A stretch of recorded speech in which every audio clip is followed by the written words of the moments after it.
शुक्रवारी झालेल्या मुसळधार पावसामुळे शिवारातून वाहणाऱ्या धुना नदीला आलेल्या पुरामध्ये 4 परप्रांतीय कामगार मागील 15 तासांपासून अडकले होते. महसूल, पोलीस प्रशासन आणि पूर्णा नगरपालिकेच्या अग्निशमन पथकांनी केलेल्या प्रयत्नानंतर त्यांची सुटका झाली.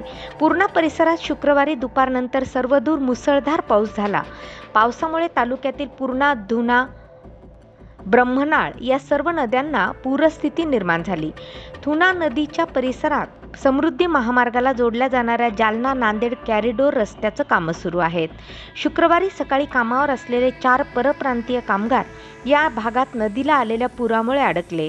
ही माहिती महसूल आणि पोलीस प्रशासनाला कळल्यानंतर त्यांनी घटनास्थळी पाहणी केली. रात्र झाल्याने त्या कामगारांना काढता आलं नाही. या घटनेची जिल्हाधिकारी संजय चव्हाण, उपविभागीय अधिकारी जीवराज डापकर, तहसीलदार माधवराव बोथीकर यांनी दखल घेतली. नायब तहसीलदार प्रशांत धारकर, पोलीस निरीक्षक विलास गोबाडे, मंडळ अधिकारी सुदाम कुणे, अजय कटके, केशव गलांडे, शिवप्रसाद देवणे, नामदेव कळसाईतकर, शेलाटे हे शनिवारी सकाळीच घटनास्थळी दाखल झाले.